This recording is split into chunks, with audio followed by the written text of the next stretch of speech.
Welcome, everyone, to Paranormal Roundtable. I'm your host, Josh Turner. And with me is Anthony and Mushu, as he likes to call himself. I don't call him that. Nobody really does. He just says that stupid stuff, whatever. But whatever. It's whatever he wants to do, man. And if you watch the live streams, you know he doesn't really contribute. He just plays with clay. And he just sits there. I'm playing with clay right now. And he just looks down so you can see his greasy hair. His broccoli head. You see my gorgeous face. I got to give y'all something to do. But somebody messaged me and said that Anthony's head looks like Gumball from the regular show. Like the Gumball machine guy? Yeah. Like the angry Gumball dude? He said your head looks like... Oh, you're just Benson entirely. That's his name, Benson. You guys need to pay attention. That's it, right? I mean, I'm not going to argue with that. I like Benson. He's the only one with any damn sense on that show. Oh, okay. So we're the other ones. No. Benson. So we're the raccoon in the blue jay, basically. Be quiet. I'm trying to make a point here. See? There he is. Look, Benson's coming right there. Benson and the Skips. Yeah, Skip. I guess Wolf would be Skip. Oh, so I'm not the blue jay then. Thank goodness. No, because Benson and he's Skip. The raccoon, though, right? Benson and Skip are the only two with any common sense, and then the raccoon and the blue jay are just like morons. So that would be Tony and Stefan. Sure. Yeah. Exactly. I think Stefan has some a little more like, but Tony's just vile, dude. He just doesn't care. You know, it's horrible. He's That's like the main raccoon. difference. Yeah. It's not that I don't know. It's that I just don't care. Exactly. There it is right there. Okay, all joking aside, folks. Benson, the raccoon, whatever. It doesn't matter. Skips. So this isn't the regular show. This is a PRT show. So welcome to Paranormal Roundtable. Real quick, let's get this started here. But before we do, I got to tell you, we still do have a lot of people asking about the donations. We have stopped the donations on the live stream to prove a point that we don't do this for the money. However, that doesn't make the Patreon null and void, because there are people who are like, oh, I want to get my swag and all that. And so you can. So we've even extended that to another level. We did this a couple weeks back. If you are 6 months as a Patreon member after the first swag bag, which is 2 months in, so basically after 8 months, you get another swag bag. So and we're just going to do that from that point on. After the 2 month mark, you get a swag bag, right? So then, but you have to shoot us a message on Patreon so we know, because it's going to be too much for us to keep up with. You can't keep up with. You're going to have to do it. Do your due diligence, and after you receive your first swag bag, then 6 months go by. Shoot us a message on Patreon, and you'll get another one if you stay current. And then that way you'll get whatever. But as far as donations go, we said, hey, to heck with it, because everybody's always saying that we were asking for money, which they cannot prove that because we weren't. And I challenged them to show me where I was begging. Okay. Show me the timestamp and show it where I'm over there like begging you for money. They're always lying, saying that. And that's not true. We don't do that. We got into this for the fun of doing it, and they've turned it into not fun at times, but we're still having, fun. And so we want to show the community that we didn't do this for the money. We're not doing it for the money, and that's my point. Now, we do have memberships too, but we don't put anything behind a paywall. So if you have a membership, which is like a $5 thing or whatever, we do a giveaway every Sunday. In fact, this past Sunday, we gave away 5 different things. And we do like probably 3 to 5. It's probably say 3 to 5, I guess. And one weekend we did 6 on my birthday weekend. So we do 3 to 5 things a week where we give away stuff. We have a lot of cool merchandise that we do with our logos and everything. And so people love having the Paranormal Roundtable logo and the shirts and stuff. And we have a very rabid fan base, and that's very cool. We love our people. And so that's that. So you got different tiers, $10, $20, $30, $40, $50 tiers on the Patreon. I think everybody already pretty much knows what the different tiers are. You can get my 2 books, and then you can get 2 other books given to you on the $50 tier. And then the $40 tier is like, I think 3 books, and one of them's mine. $30 tier, and you get a shirt too and a hat, and then you get the $30 tier. I think it's just a shirt and a hat and 2 books. $20 tier, I think, is just a shirt. $10 tier, I think, is a hat or something like that. Is that right? Something like that? Well, every tier gets at least a shirt. You get a shirt, yeah. Yeah. But then it just goes up and up and up, pretty much. So on the $10 tier, you get an autograph book and a shirt, and it just goes up from there. No, you get a $10. I thought it was a hat.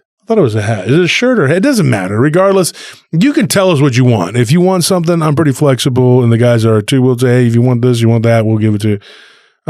We just care that you're a supporter and that you're a Patreon or you're whatever, a giveaway winner, whatever. If you win a giveaway, every Sunday we do the giveaway. So this past Sunday though, we talked about a guy who gave us a story. He called himself Rex Rude, and he gave us an incredible story. And people have been messaging me about that. And so the minute the show ended, people were messaging me. I'm gonna tell you this. I don't know what this. If this guy, we debated it as a team whether or not we should even tell his story, because he was openly not a good person. Like, he admitted that he was not, good, and that he practiced vampirism. And so, whatever. If you want to hear that story, it's on the live stream on this past Sunday, which would have been the 21st. Go to July 21st. The episode, I think it was about vampires and werewolves of the inner earth, something like that. But so what we're doing tonight is a little different. Oh, and don't forget to join PRT News, and then join Paranormal Roundtable Prayer Group and the Paranormal Roundtable regular group. So go and join those Facebook groups. Good way to keep up with PRT and what's going on. And so join those groups. And then we have, to send your stories to me. I'm Josh Turner at PRTpodcast.com. You can get a hold of Tony at, what is it? PRT Mushu. PRT Mushu. At gmail.com. At gmail.com. And also, I am Josh Turner 940 on Instagram. And you, Tony? Same. PRT Mushu on Instagram as well. Yep. And Anthony? Mexican jumping meme. Mexican jumping meme. Mm-hmm. Right? Okay. Mexican jumping meme. So Mexican jumping meme on Instagram. And of course, we're on Facebook and everything else. You can hit me up. There's like 3 different Facebooks of Paranormal Roundtable. One of them is my personal account. And you can go and hit me up there. And so send me your stories, and maybe we'll have you on the show. You can tell them, or I can retell them. Tonight, we're going to retell some stories. Let's start with this one. This one was pretty interesting. I got a gargoyle story, and the person that told me this story, this was outside of Abilene, Texas, and they lived out in the sticks. And this person who gave me this, I'll call her Kylie.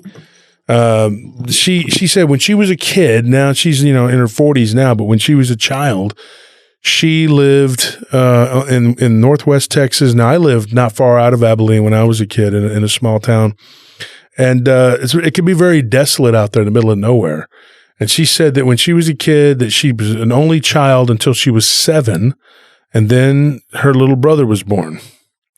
She said that when her mother had given birth to her little brother, she died. Now, she died, but she didn't she lived. She ended up whatever. She came back, and we have somebody that works for us that had that happen to her during the birth of her daughter. And so when her mother came back, she said, to life, she came back with something came back with her. Like something began to follow her mother around. And she thinks that it was something good. Like it was like a guardian spirit that came back with her mother. Her mother thought that and said that, I got this entity that follows me around, but it's a good thing. It's a good guy. It doesn't hurt anybody. And her mother said that sometimes it would look like a Native American. Mm-hmm. And then sometimes it would just look like a ball of light. But the one thing that she said that she could not wrap her mind around was that there was this being that would come into her room at night when she was a child. And she's like, it wasn't every night, but it was after my little brother was born. And my little brother, she's like, we affectionately called him Buddy. That was his little nickname when he was a kid. And she said that whenever Buddy would wake up crying, she's like, I would take care of him. I'd help him. She goes, I was barely 7. He was born 2 days after her birthday. So they pretty much share a birthday. It's like 2 days apart. And she said that when Buddy was 2, she goes, I was 9. I'll never forget. I heard him crying and crying. She goes, and I got up to go and look in the little house that we lived in. She's like, and I saw this being standing there over him. And she's like, and he had this weird like hat on his head. And she's like, and he looked like it was weird. She's like, I could see like long hair kind of coming off of him. She said it kind of gave her the Jeepers Creepers vibes. After she saw the movie, she was like, holy crap, except it was all black. It was just like a black being. And she says, and I got so freaked out. And she goes, and I went in there to grab Buddy, but I was terrified because this darker than dark being was standing there over him by the bed. And so what she said was, she said, I literally, as a child, she's like, I had not been raised to go to church. She's like, we were Baptist. But I instinctively, she's like, it was weird. I just knew. I knew to say this. And she says, I said, in the name of Jesus, I rebuke you. And she says, I told this being, and it turned around real quick and faced me. And it had this weird, like, it looked like a breastplate or something. She's like, I could see it like through the darkness. It was kind of gray as opposed to the rest of its body. And it was just like you could see the arms kind of, you know, and it had like this scraggly long hair and this weird hat. And I was thinking to myself, this is the Hat Man. You know, people see this being, you know. And she said she turned around and she saw this being, and it was red. The eyes were glowing red. And she said that you could see it like blink its eyes. Like its eyes blinked. You could see the red go out and then come back. And I thought, that's creepy, dude. You know what I mean? Like, it's not enough for it to be creepy as hell, but then it's got to blink its damn eyes at you. I mean, she's telling me this, and I'm sitting there in my study in the dark, and I was like, you know what? I'm just going to turn the light on. You know. And then she said that she told it, I rebuke you in the name of Jesus, and she said it stood there, and then she heard this hissing noise, and it was like hissing, hissing, hissing. And then she looks down, and there were these two, what looked like they were zigzagging across the room towards her. And she said that room, it was like a hardwood floor. And she could hear them slap on the floor and like slither toward her. They looked like snakes. She said they looked like black, solid black snakes. And they had little red beady eyes too. And they were coming toward her. And she said, I wanted to be brave for Buddy. I wanted to grab him and I wanted to hold him and protect him and give him comfort and whatever. And he's crying and he's looking up at this being. And she says, I lost my nerve. She says, I ran out into the kitchen and I hid under the kitchen table.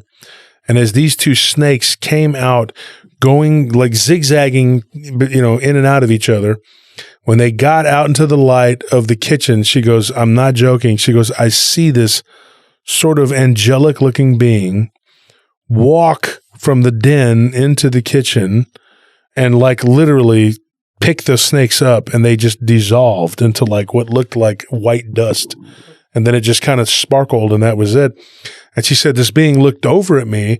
Now she's like, my mom's dad was actually, he was Native American.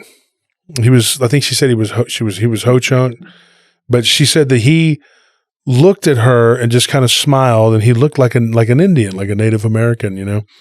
And she's like, and he just turned and he walked into that room, and she's like, and then she's like, Buddy came out and he was holding his hand. And then when he came out to the kitchen, he was gone. And then she's like, I was sitting there crying because I was terrified. And she's like, and I went and picked up my little brother and I took him into my room and I kept him there. And she said that after that, he would never sleep in that room again. He would always come out and go and sleep in her room. And no matter what, if the parents put him to bed in there, it didn't matter. He would get up 11, 12 o'clock at night, and he would always come into my room, and he would wake up at this, you know, weird hours and stuff. Well, when Buddy got older, he started to talk about, you know, this stuff. And one of the things he said the nice Indian man would always come in there and sit with me and tell me stories, and he would teach me songs. And so he knew these songs, and he would sing them in some weird language that her dad was like, what in the heck is this? Well, it turns out that was her grandfather, her mom's dad. He was Native American. That was his language. So this kid was singing these songs and retelling stories that were involving these words that were from his tribe. And they were like, how the hell does this kid know this? Well, years later, they were outside of this same house. And she's like, and there was this well there. And she's like, and we saw this weird demonic looking gargoyle thing. She goes, and I must have been 16. She said Buddy was like 9, going on 10. She's like, I was 16, probably going on 17, something like that. And she said that we saw this, and I was outside playing badminton with 3 of my friends. My friend that was next to me, there was us 2. And she's like, and we were all like, whoa, what the heck is that?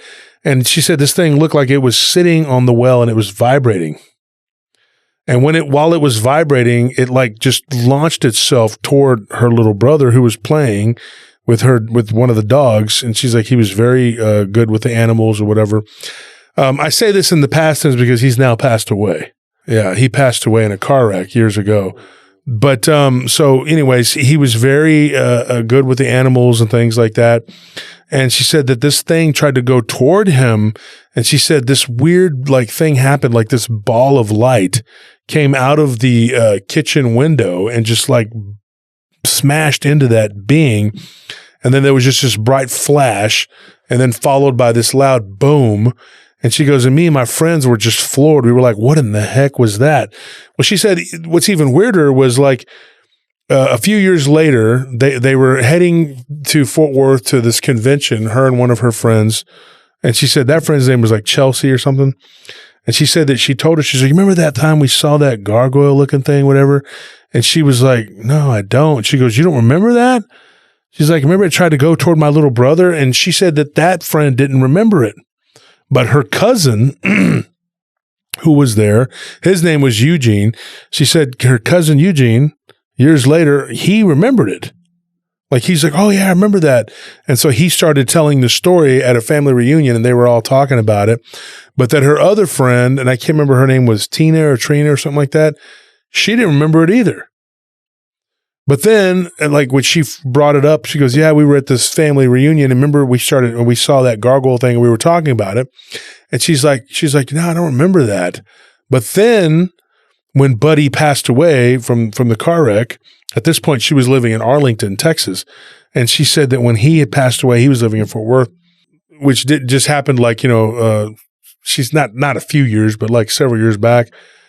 She's like, it was really sad, and then everybody was like, oh, wow, because he was well liked. Everybody loved him. And so it was weird because her mother had said that she had foreseen his death. And so that they knew he was going to pass. And so the mother had told this angelic type being that she had saw in this dream with her grandfather that was there with her. And he told her, he said, you're going to have to let him go. He's going to have to come with me. And the angelic being said that he needed to be prepared, or that she needed to be prepared, that he wasn't going to live to be very old. And so she was already aware. And she asked this angelic being, like, how is it going to happen? And he says, well, I can't tell you that. You're just going to have to accept it. And so she did. And she said her mother took it, kind of hard, but is not as hard as you would expect, because even though she was very close to him, she knew that it was going to happen. And so she said, look, and I know that he's okay. I know that he's with Jesus, and there's nothing we can do about it, but it is the way it is. And so her mother was very accepting of compared to her dad. Now, her dad took it very, very hard. So what's interesting though about this story, and in conclusion, her friend, I think her name was Trina or something, but she came to her after the funeral. And they had like this little like celebration of life thing afterwards or whatever, like a reception. And she said that she came to her and she told her, she says, I do remember that. She goes, it was weird. She goes, the night before the funeral, she had a dream and she remembers that gargoyle being. But the crazy thing was, she says, not only did I had forgotten about it, she's like, but I also forgot that thing came and tried to visit me at my house. And she said that the night that Buddy had passed away, she said that he had invited her, because they were at like this bowling alley, like a pizza place, whatever. And she was like saying that he had invited her and her boyfriend to come over there, and because they were working not far from each other. And she said he invited me to come over and hang out.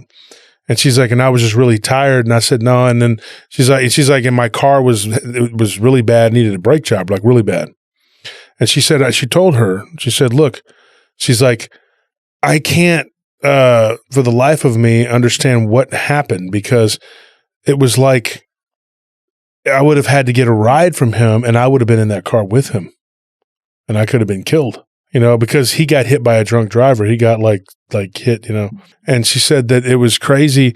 She's like, I could have been killed. But she said that being, that gargoyle thing, like attacked her in her dream, and it made her wake up. And it was like, it was trying to force her to be like, to get out of bed and to go do something.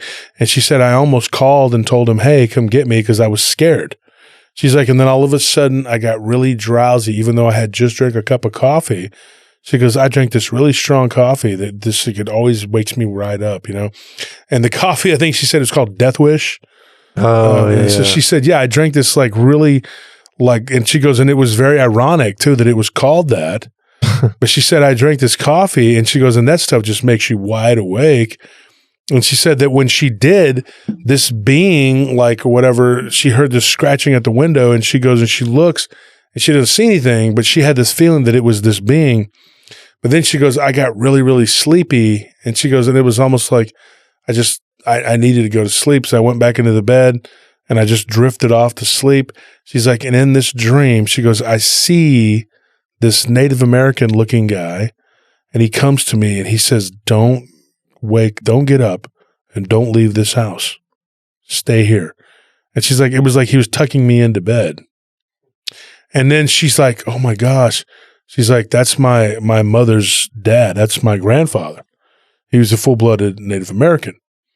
And he had gotten a job years later. He came to Texas to work in the oil fields, right, with a friend of his.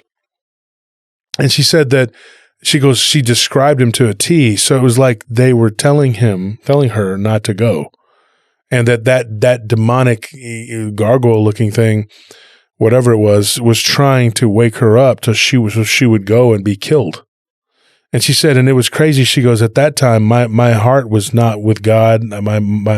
I was not right with Christ, at that time. She was telling her this story, she was saying that the night that he had died, she goes, but the next night, the next day after he passed away, she's like, I went to church with my friend. There was a revival going on. And she's like, and I went to the church or whatever, or not the church, but like there was this big tent revival, whatever. And she's went and I accepted Christ. She's like, and then she goes, and now I'm here. She's like, so I would have died not in Christ. So it was like that being was trying to get her to go and be killed. And like, I'm telling you folks, this is spiritual warfare. And when you tell people this and you hear a story like that and you're just going like, whoa, what the heck is that? Like that's a crazy story. Yeah. It's like it wanted her to die before she had protection. Before she was saved. Yeah. And so she said that the next day, she goes, it was crazy. She's like, my friend called and she was like, hey, do you want to go to this? I know you don't believe like we do, whatever. She's like, well, it's not that I don't believe, she was always making excuses. She's like, I just don't know what I believe, whatever. But then she decided to go. She said, I just felt like something telling me. And she goes, and I think that spirit coming to me in that dream. And so I told the girl who told me this, I told her, I said, let me tell you something. That's not a dream. What your friend experienced, to me, I don't believe that was a dream. I said, what happened to you and happened to your brother, I think it was all, meant to be. There's a battle, I told her, there's a battle between good and evil that takes place. And, the good guys have to fight, and the bad guys, they do what they do. And they try to cause problems. And so that's that story. I honestly believe in my heart that she experienced something very supernatural, not just her. And what that thing was, and she asked me this too, the way it went at her brother, what would it have done? I said, I don't know. It might have been that you guys could see it because there's these beings around us all the time. But I think that it would have probably tried to attach itself to him or turn him to the dark side. But he had a very powerful, guardian angel, that was always around. Now, whether it was her grandfather or something that was taking the form of that, I don't know. They said that he was what she had said was that her brother was very strong and spiritually gifted. And it seemed like there was evil trying to mess with him for the majority of his short life. And I think that maybe the good guys decided, you know what, let's just call him home, because, there was something that was going to take place. And if he were to flip, because you can flip polarities, and so maybe it was just not worth the risk of him. And so he was just, or maybe it was just his destiny to come back and pay a little karma or whatever and do what he's got to do. But she said he touched a lot of people's lives. You hear that all the time. People die and they're like, oh, well, they touched everybody's life. But she was like, no. She's like, he really was a very special person, and she's like, and he was a very strong in the faith, and he did bring people to Christ. Like he did do that. And it's those kind of people that dark spiritual forces want to corrupt because it's like a special victory for them, Yep. And that would explain and there's a lot of people that we know that we've talked to that have had weird things happen, when they were children. I think we were talking like on the show the other night when, because Monica Rollins, I think she was talking about it. And I know Abe had what happened with Abe Cias. And of course, Joe Breezy, and all of us had a story about when we were children having something that tried to mess with us or attack us, Nellie, the same thing. Something tried to attack her when she was in the crib. There was a lot of weird, the same thing with you, Tony. Like your mother had said that you were supposed to have died young. There was like this vision that they had of something happening to you.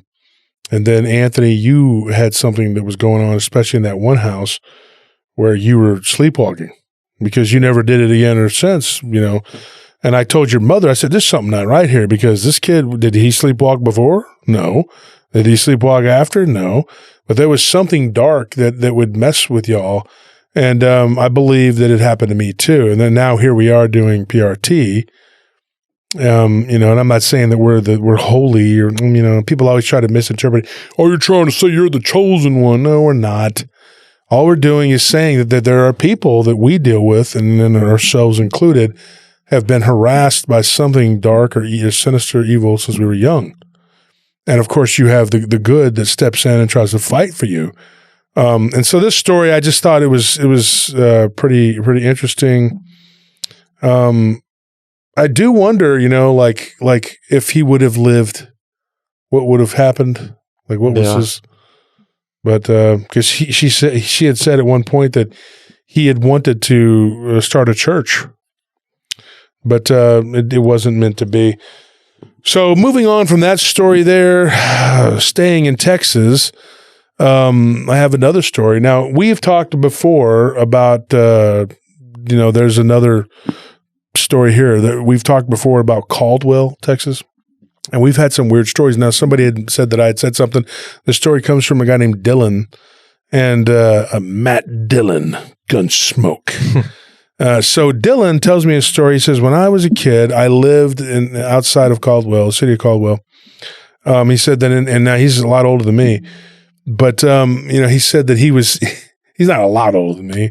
I like to think I'm still young. I'm like, he's like 54. I'm like, yeah, you're 49, dude. You don't realize you're really, I'm still hip.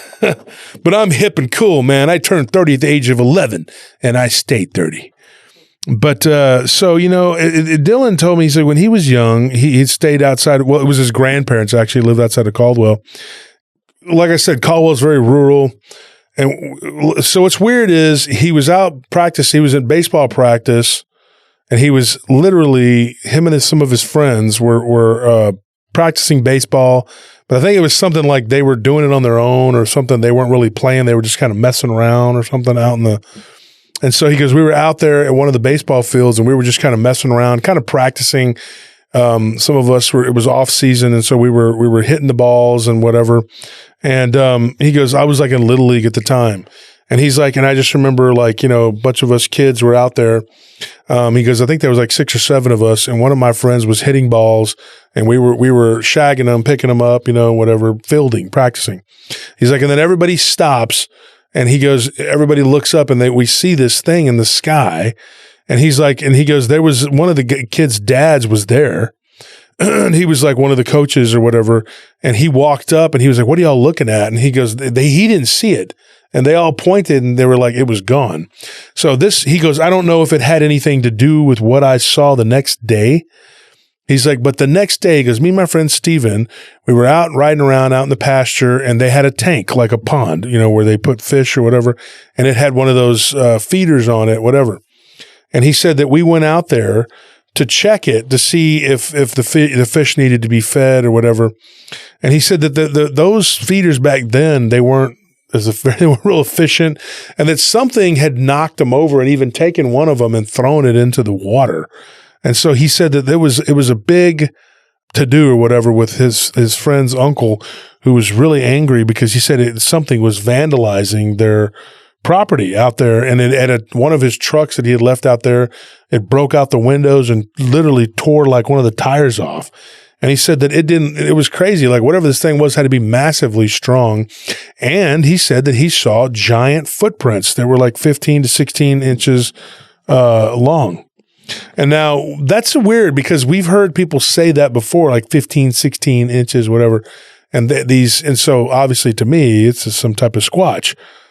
And so he said that this thing, whatever it was very large and massive and had torn up one of the farm trucks.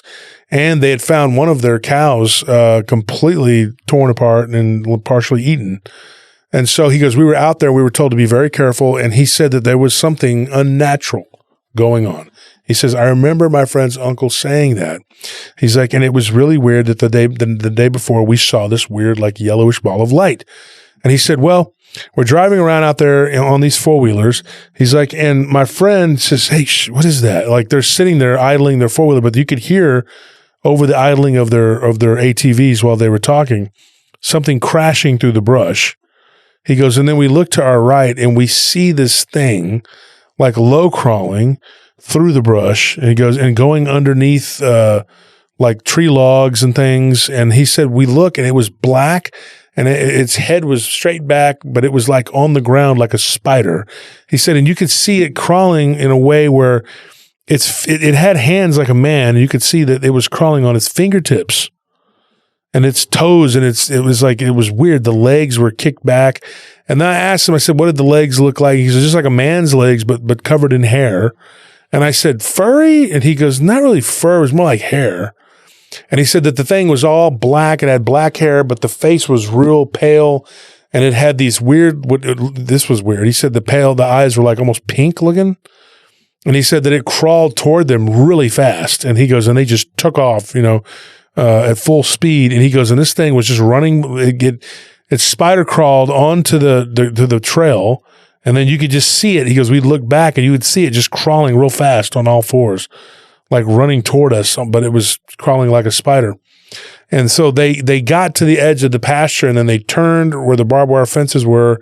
And then they just hugged the fence line until they got out into the open in the clearing. And eventually they lost it. The thing was way in the back. They couldn't see it anymore.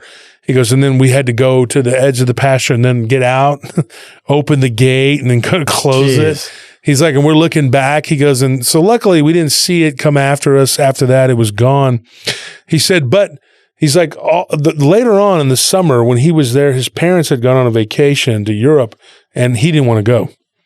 And he loved being out at his grandma and grandpa's house. And he said one of the best things was that my grandpa would let me do whatever I wanted, including like shooting guns and doing all kinds of stuff. And he said that his grandfather even like took him fishing with dynamite. And I was like, what the freaking heck? Gotta teach them young. He's like, yeah, just go out to the lake and throw dynamite in there. Work smarter, not harder. There's free food in there, boy. So when he told me that, I said, dude, your grandpa sounds a lot like mine. That was a different time, and they were just outlaws, dude. So he said that him and his grandfather were out fishing one day.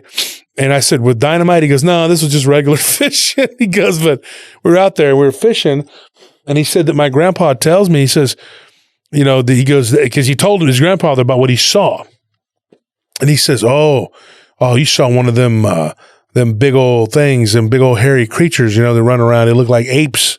He's like, did you see this thing change in any way or whatever? And he told his grandpa, no, why? He goes, well, he's like, when I was 13 or 14, he goes, me and my brother, we went out into the woods, and we were hunting. We had these two little coon dogs, you know, two red bone hound coon dogs. He said, and we were out there, and one of them started getting the scent on something, so it took off, you know, and we thought it had found a coon, whatever. And he said that we see it come running back, and its leg was hurt real bad, and it had blood on it, and it looked like it was like, you know, something had smacked it really hard. And he said that he was like whimpering, and he rolled over and was like, just fell over and was dying, you know. And so then they realized that this dog had really bad injuries, and he was probably just running on adrenaline. And so the other dog had kind of hung back and was growling and barking. And then they see this massive creature come in from in between two trees. But it wasn't black. It was reddish furred.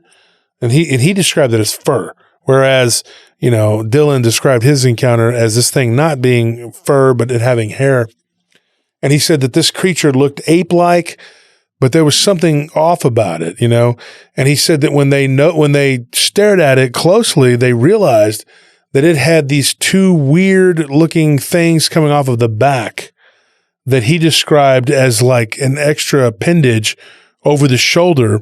It wasn't arms, like they weren't arms, like it had arms, but these weird, like almost like insectoid looking like limbs coming off the front that hung out over the front of it with these weird looking little claw like clasps. And he's like, it just looked weird. He goes, and then we're sitting there staring at it, and right before our eyes, these two stem like appendages just retracted and went back into its body. And then this thing, he said the body just changed right in front of him from this massive shouldered creature to like being like very small, narrow, whatever. And then it got smaller and thinner until it became what looked like a man. And so he's like, his grandfather told him this story, and he was like, really? And he goes, yeah. And then he goes, and then we just took off. He goes, I picked up my dog, which later on passed away. That night, it had died from its injuries. He goes, but I think his grandfather told him this. He said, I think this thing is a shapeshifter. Like it can shapeshift. And so his grandfather told him, you know, he goes, there's a lot of people who've seen these kind of things in this area. Now, like I said before, there's stories about, you know, crawlers that we've gotten from that area. There's a story about a werewolf type creature that was shot and killed and hung up on a fence, you know, or hung up on a tree or something over a fence, something like that.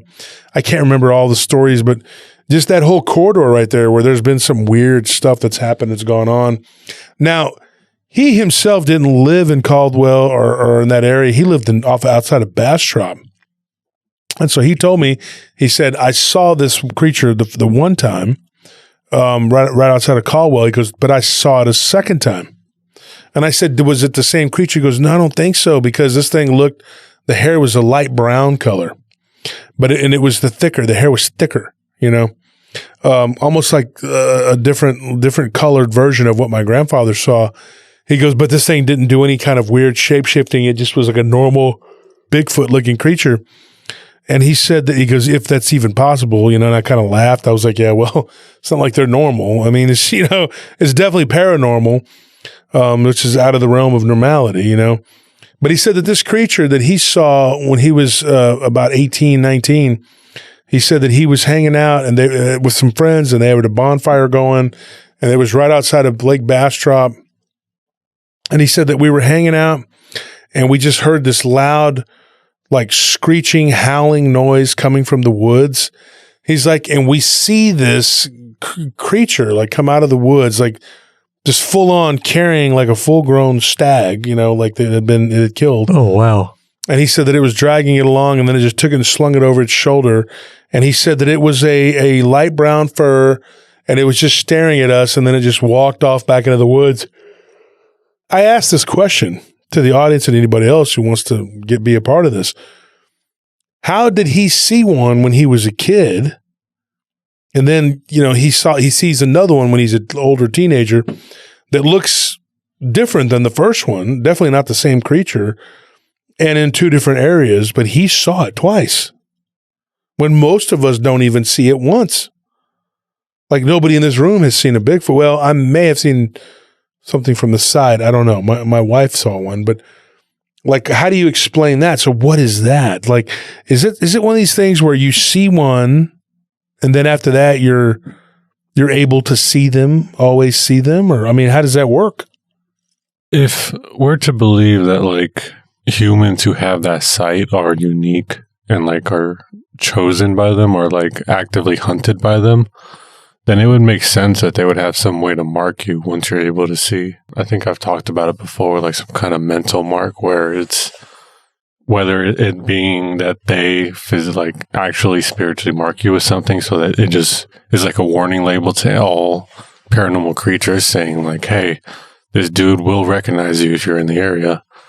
Or it's one of those things where it's something that you as an experiencer are now like different. You are a different human being compared to just a normal person. And it's an actual change that happens, whether it be in your spirit or, some kind of mental, something just switches in your brain to where now you're able to see it all. It could also be just the fact that you are now open to the paranormal. I mean, how many times have you been like, where's Waldo, for instance? You can look for Waldo and you'll find him pretty quickly. But if you ever play Where's Waldo, finding Waldo is like the first step. Then there's like 10 or 15 other things that they have in there where it's like find 5 guys who are juggling or like find 7 dudes with shoes, and you realize like, oh, all this stuff has been there all this time. I just never noticed it because I was looking for Waldo. And it's one of those things where you don't notice it in the day-to-day until you're forced to realize that paranormal exists.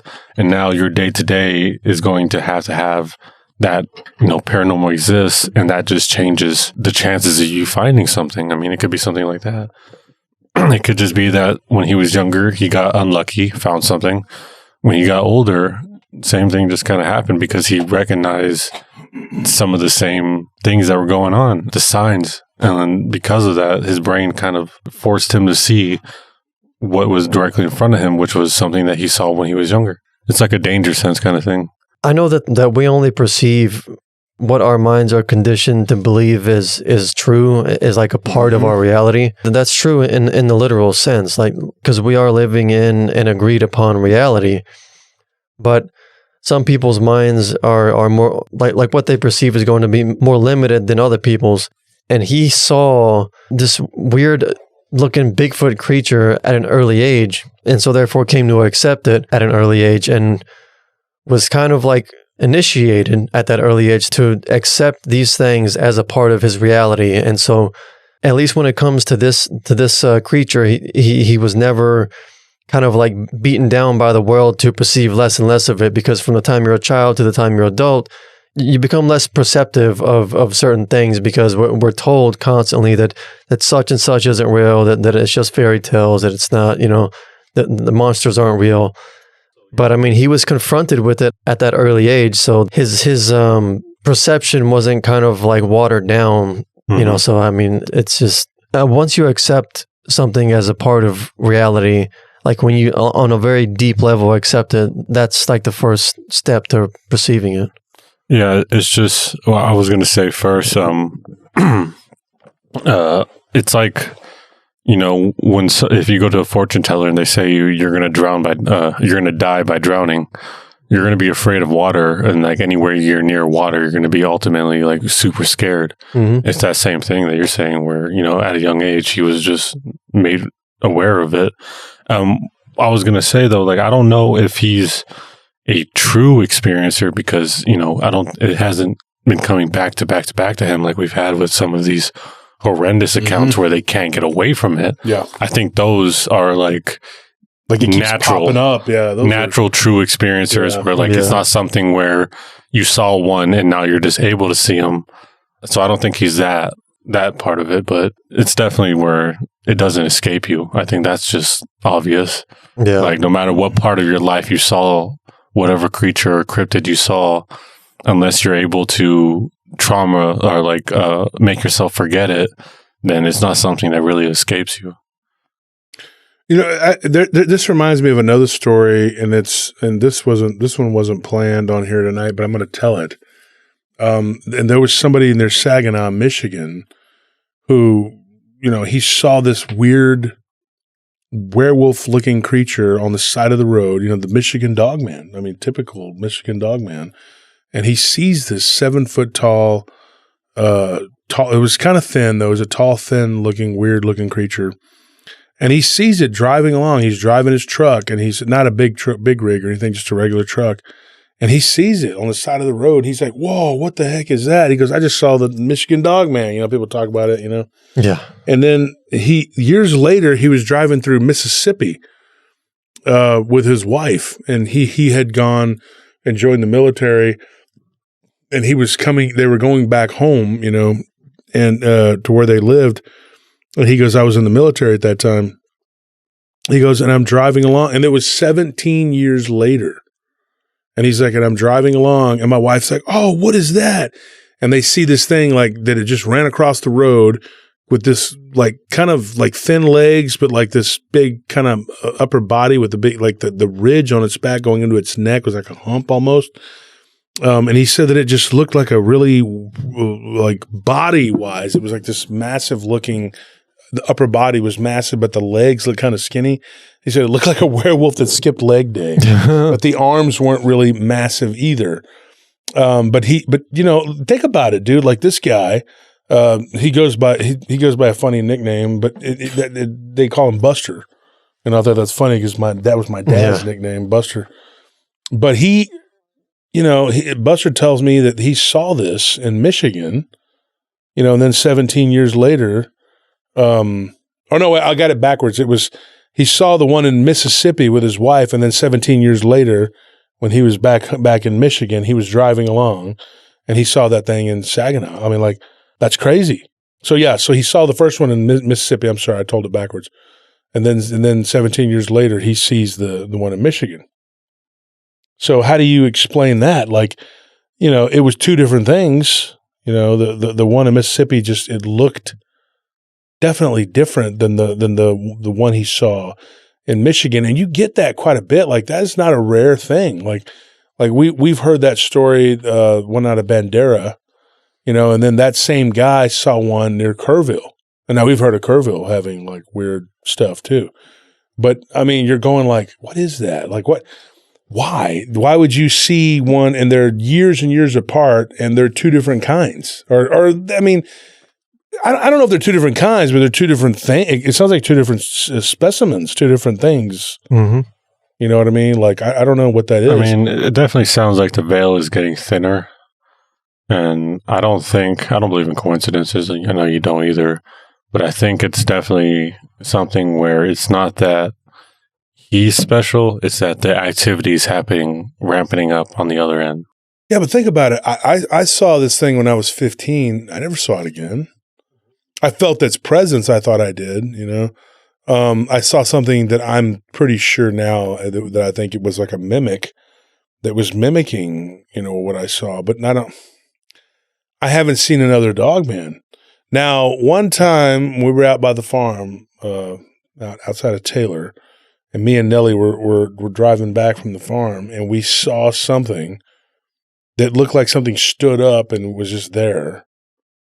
And then, but I don't, you know, it happened so quick. I can't say 100%. Like I can't even say that, like, you know, that's what that was. I don't know what that was, and I can't say. I don't know. Why do some people see like two different things in their life that are definitely of the same type? You know, we've had people that have seen Bigfoot and Dogman. You know, like the one guy, there was a guy near Sugar Land, Texas. Mm-hmm. He saw this werewolf-looking creature. There's a billion of these stories, folks, a billion of them, of just somebody seeing one like on the side of the road, right? And then years later, they'll see something else like a Bigfoot type creature, or vice versa. They'll see the Bigfoot type creature, then the werewolf-looking creature. And they'll see it on the side of the road, and it's just like real quick. And they'll see another one later on the same way. And they'll be with people too. Like there'll be people with them. Like, you know, the guy in Sugar Land was interesting because it was him and his girlfriend at the time, who eventually they got married. And then years later, I think he said it was like 22 years later. Now I'm trying to remember, his name was JD or something like that, or not JB.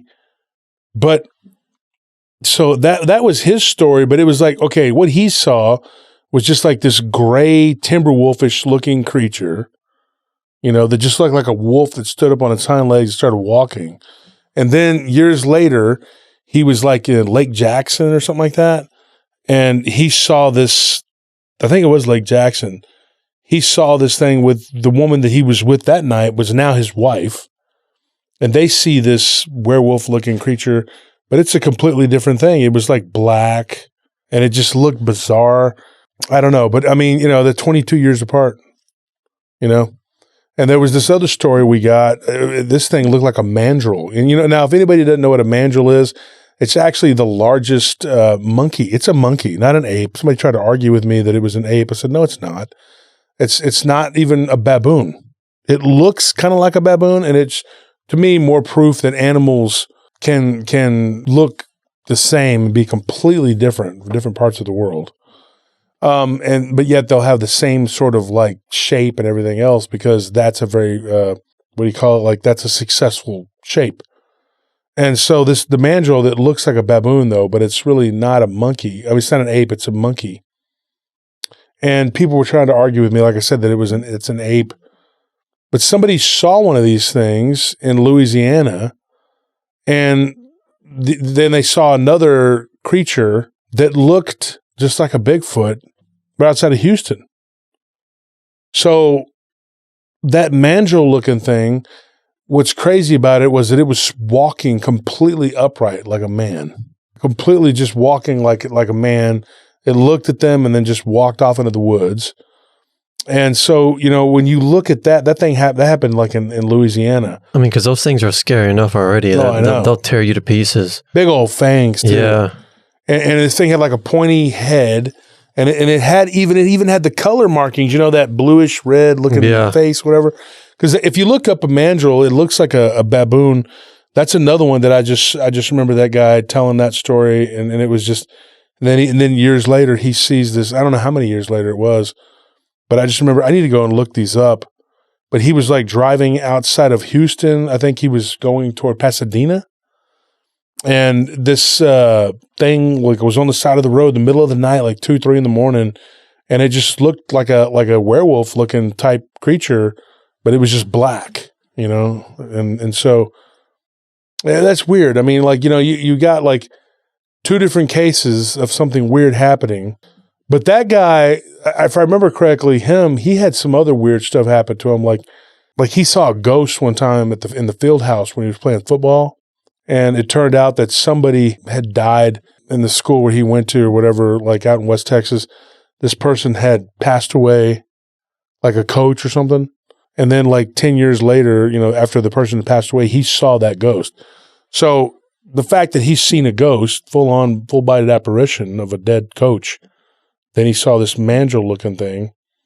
And then, you know, he's seeing this black werewolf type creature. Just these are those stories you get where they're just like, I saw it on the side of the road, you know. Yeah, it's like the real brief encounters. Yeah, real brief, but there's a billion of them. I was going to say they're probably the most common ones, because most people don't stick around to see them. Yeah, the really scary ones are when you're like... Or like they don't go out of their way to find them. They just happen upon them. It just happens, yeah. Yeah. The real scary ones are where the people are like kind of stuck. Yeah, when they have nowhere to go. I think one of the worst was that guy that was the security guard in Tennessee. And he was behind that fence, and that thing was crawling up underneath his truck or whatever. Yeah. And lifting his vehicle up. Oh, my gosh. That would have been a shock. I don't know. I feel like the garage one was... You talking about Joe? Yeah. When he was in the garage and that Dogman came. Yeah. Yeah, and tore up that garage. That seems like the scariest. We told that one on a different show. That seems terrifying to me. That was part of the Hernandez Ranch thing. Yeah, that was like one of the first ones. That was Joe's. That was crazy. And then he turned out his wife had unloaded his gun. I mean, but who knows if it would have even helped? You know what I mean? I mean, that whole scenario is just like it's just all bad. Yeah, and you get all these stories, man. Like there was a guy. There was one that was really. I know we got to go. It's time or whatever. But there was another one that a guy that told me. He said, "Dude, I was trying to pull into a Buc-ee's, and he missed his exit. And you know where it's at? It's off of 290. Yeah. You know what I'm talking about? Yeah. And he goes, and I missed my exit, and I see what I think is a hitchhiker, and I look, and it's like this. I mean, well, it's Bigfoot. He's like, the guy tells me, his guy's name's Eddie, and he just said, dude, it was Bigfoot. I didn't tell his encounters because he's seen Bigfoot 3 times, and he's seen it right there in that same corridor, which isn't far from where we've gotten big Dogman activity outside of Hempstead. But he goes, I've seen it 3 times. And I asked him, I said, are you an experiencer? Have you seen a bunch of other stuff? He goes, no. He goes, I've just seen Bigfoot. He goes, the first time, he goes, I was trying to exit to go on to a Buc-ee's. He goes, and I thought it was a hitchhiker, but I was like, damn, that's a big dude. And it was a Sasquatch looking creature. So I mean, maybe Eddie's just really lucky or he's just unlucky. The apers would say, oh, that's just the odds of that are just ridiculous. That's not, but people who are just, that believe in the experiencers would say maybe it's not. But the thing about his encounters, which is different too, every time he's seen it, it's been the same. Thing about odds though is like the supernatural is odd, so you can't talk about odds with it. So like I don't understand that first off, but then also there are some weird supernatural creatures that like stalk people. So it's possible that you will see the same one over and over and over again. And I don't know what that is, like what weird fixation they have. He's on like, people. every time I smoke that stuff, I see that same creature. Do you think it's like love at first sight? These dogmen see someone, they're like, oh, wow, that's it for me. I'm just going to go stalk that person. I want to eat that, man. He's like, I guess that's why they call it, Gorilla Glue. Every time I sniff it, that's what I see. I'm joking, Eddie. I'm not making fun of you, man. If you're listening, I'm just kidding. But it's a weird thing. It's a very weird phenomenon, but this is what this is, Paranormal Roundtable. So be sure and check out the live streams. We're on like every day now, pretty much. On Mondays and Wednesdays, we're doing interviews. People are coming on and they're telling their stories, and then we do an open lines on Saturday. People come on and tell their stories, and it's always a packed house in there when it comes to like the queue's always got a bunch of people in there trying to get in. Saturdays, okay, remember that. And then Friday is me and Abe Cius, Monica Rollins, and Joe Breezy. And Abe Cius has a show, Spiritual and what is it called? It's Spiritual and Cryptid Encounters. Yes. And Monica's is called Our Paranormal World. And then Joe Breezy's is Joe Breezy's Speakeasy. Yeah. And all 3 of them are on the show with me on Friday, and we talk about different things. Last Friday was the Gugwe. And then we're on Sunday. And Sunday is usually our big night where we have a lot of listeners that join the chat. And it is a live stream where we retell people's encounters. So last Sunday was extremely good one. If you haven't seen if you don't watch the live streams and it's not really your thing, I do recommend watching this last Sundays. It's, I think, one of the best we've done. Yeah. It's a really crazy story. What is this we stuff? I'm the one that had to retell it. I was there, though. He's like, we're great. Yeah, he was there looking down the whole time. Playing with clay. Yeah. Well, I was a part of it. looking asleep, pretty much. Look, slouching in his chair. Slouching. when there's success, then we all succeed. But I mean, hey, someone has to do it to make the rest of us look But better. when someone so fails, it's I usually appreciate Anthony. the lack of work you do. I appreciate the lack of work. Makes All me right, look guys. great. Well, really, truly, You though, when need all the people help looking great. So. Oh my gosh! Well, you're a great help at it. Well, when people message me and they say he looks like Benson the Gumball Machine, it's like, come on, man, let's be honest. What is up with that? Why did you get it? I was looking at that all Yeah, day. What are you doing, dude? What is that? What? Nothing. hair. Nothing. It looks good. Okay. It's like you're, you are? You're a fashionable Kramer. Kramer. Yeah, look at your hair. My gosh. You're going to have that broccoli mop on your head and tell me that I'm wow. Kramer. Yeah. Oh, folks. Okay, yeah, it's getting deep in here. I gotta go, guys. I'm gonna run before these two start throwing clay at each other. Because we hate each other, of course. Yeah. Yeah. Y'all act like y'all hate each other, but you really don't. Y'all team up to make my life hard. That's all it is. All right, folks. Thank you for tuning in. Thank you for listening. From me, Mushu, and Anthony, and everybody out there in YouTube land, everybody on Spotify and all the other platforms we're on. Good night.